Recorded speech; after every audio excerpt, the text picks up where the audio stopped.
let's talk about a diesel. Not any diesel, a diesel with Guinness World Record. Hey guys, welcome back. So before I start, let me ask you a question. Mileage എന്ന് പറയുമ്പോൾ നിങ്ങളുടെ മനസ്സിൽ വരുന്ന വണ്ടികൾ ഏതൊക്കെയാണ്?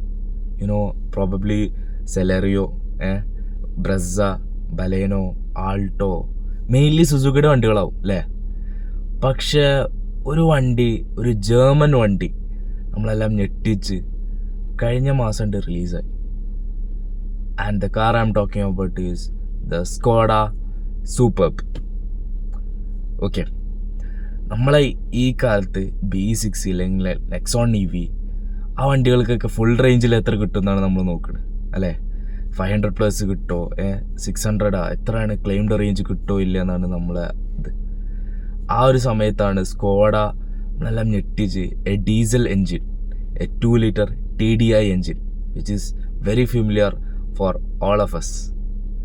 ആ ഒരു engine വെച്ചിട്ട് 38.3 km/L മൈലേജ് കിട്ടിയത്.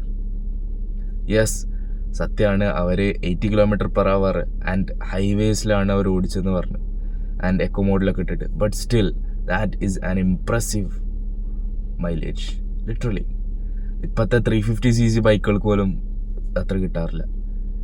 ദേ ട്രാവൽഡ് ഫ്രാൻസ് ടു പോളണ്ടും and back. Total 2831 km in one full tank of 66 liter. 66 ലിറ്ററിൻ്റെ ടാങ്കിൽ 2831 km it travelled, which is superb, literally superb. Sadly നമ്മളെ നാട്ടിൽ ആ വണ്ടി ഇറങ്ങുന്നുണ്ടോയെന്ന് ചോദിച്ചാൽ CB യൂണിറ്റ് ആയിട്ട് മാത്രം ഇറങ്ങി because of the BS6 emissions. But still, hats off to you, Skoda. Hats off to you. You have done a great job. We'll see you on the next one. Until then, bye-bye.